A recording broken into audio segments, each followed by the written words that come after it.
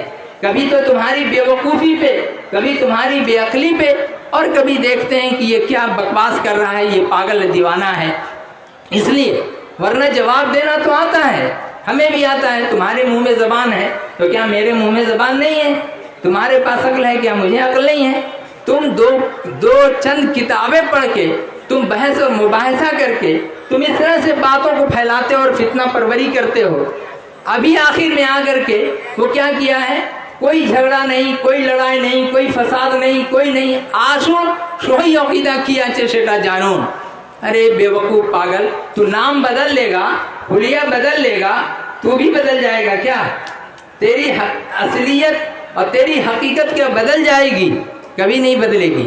حضرت غوث پاک رضی اللہ تعالیٰ عنہ ایک طرف چلے جا رہے ہیں، اب پیچھے سے کیا کیا؟ کسی چور نے ان کا جبہ مبارک کو کھینچا چورانے کے لیے. جیسے ہی وہ کھینچتا ہے پیچھے، مولانا غلام سرور صاحب بتاتے رہتے ہیں یہ واقعہ اکثر، تو وہ جیسے ہی پیچھے سے کھینچتا ہے، حضرت غوث پاک نے اللہ کی طرف رجوع کیا اور دھیان لگایا اور دعا کر دی، اے اللہ جس نے میرا دامن پکڑا ہے قیامت تک اس کے ہاتھ سے میرا دامن نہ چھوٹے. کیا دعا کیا؟ کیا انہوں نے دعا کر دی؟ جس نے میرا دامن پکڑا ہے، جے لوگ আমার দামন ধরে নিয়েছে পিছন দিকে, এ আল্লাহ পাক ওর দামন ওর হাত থেকে আমার দামনটা কিয়ামত পর্যন্ত না ছুটে যেন. یہ جب اس نے دعا جیسے انہوں نے دعا کی، اللہ تعالیٰ نے اسی وقت اس کے دل میں توبہ کرنے کی توفیق عطا فرمائی اور وہ تائب ہو گیا. توبہ اس نے کیا، حضور غوث اعظم کے ہاتھ مبارک پر اس نے توبہ کیا، بیعت ہوا، اور ساتھ ساتھ حضرت غوث اعظم نے ولی اللہ کا اختیار جو ہوتا ہے اللہ کی طرف سے دیا ہوا اس کو انہوں نے اپلائی کیا. کہا چور اب تو چور نہیں ہے، بلے حضرت میں تو چوری کی غرض سے آیا تھا اور آپ ہی مجھے کیا کہہ رہے ہیں؟ بولے جا فلاں جگہ ایک قطب کا انتقال ہو گیا ہے، جا کے وہ ذمہ داری وہاں تو نبھا، وہاں پر جا کر کے اس ذمہ داری کو تم نبھاؤ، وہاں جاؤ. تو ولی اللہ بنا دیتے ہیں. تو یہ کیا ہے؟ تو جو ایک ولی اللہ ہوتا ہے اگر وہ چاہے کسی کو تو دل سے دل ملا کے، سینہ سے سینہ ملا کے یا ہاتھ سے ہاتھ ملا کے اپنا فیض اس کو عطا کر دیتا ہے اور فیض عطا کر کے اسے کہیں سے کہیں پہنچا دیتا ہے. یہ دوسری مثال آپ کو بتائیں اس میں حضرت خواجہ باقی باللہ رحمۃ اللہ علیہ جو ہمارے سلسلے میں آتے ہیں، حضرت مجدد الفسانی رحمۃ اللہ علیہ کے پیر ہیں، ان کے شیخ ہیں اور ان سے وہ بیعت ہوئے ہیں. حضرت باقی باللہ کے پاس دلی اگر آپ لوگ گئے ہیں یا جائیں کبھی تو قبرستان مہدیان میں تشریف لے جائیں، جو دلی میں ہے قبرستان مہدیان صدر بازار کے پاس، وہاں پہ ان کا مزار شریف ہے. اس مزار شریف میں جائیں، عجیب کیفیت وہاں پہ پیدا ہوتی ہے. تو اس جگہ حضرت خواجہ باقی باللہ کے وہاں ایک آدمی نان بائی مانے وہ روٹی پکانے والا وہ پہنچتا رہتا تھا. وہ جب وہاں جاتا تو اکثر ان کے پاس جب مہمان آتے تھے تو وہ آرڈر دیتے اور وہ لا کر کے روٹی حاضر کرتا. بہت دنوں سے اس کی سمجھ میں آئی بات کہ نہیں، روحانیت کوئی چیز ہے، حاصل کرنا چاہیے، اللہ تک ہمیں پہنچنا چاہیے. تو اس کو اس نے حاصل کرنے کے لیے کہا آسان طریقہ کیا ہے، حضرت سے کچھ مانگ لو. تو اس نے کہا حضور مجھے کچھ چاہیے. نہیں، ایک روز خود ہی جوش میں کہہ رہے ہیں ارے نان بھائی تو کچھ بولتا بھی نہیں، صرف خدمت کرتا ہے، کبھی تو کچھ مانگ بھی تو، کچھ تمہاری ضرورت ہو تو ہم تمہاری ضرورت کو پوری کر سکیں. اس نے کہا حضور ابھی نہیں، جب وقت آئے گا تو میں مانگوں گا. یہ انتظار کرتے کرتے ایک روز کھانے کے لیے کچھ نہیں تھا، اور اس دن جو ہے بہت سارے مہمان پہنچ گئے، روٹیاں وہاں پر لایا اور لا کر کے اس نے رکھا. اس روز حضور بہت خوش ہوئے خواجہ باقی باللہ، اور جب خوش ہوئے تو اس کے بعد انہوں نے پوچھا کہ کہو کیا کچھ مانگنا چاہتے ہو، کچھ چاہیے. یہ بار بار جو سوال ایک ولی اللہ کہتا ہے، یا اللہ کے رسول صلی اللہ علیہ وسلم فرماتے ہیں کہ تمہیں کچھ چاہیے، تو مطلب کیا ان کے پاس ہے تب تو وہ دیں گے. ওনার কাছে যখন আছে তারপরে তো উনি সওয়াল করছেন কি তোমার কি চাই, যদি তোমার কিছু দরকার আছে তাহলে বলো আমি তোমাকে দেবো.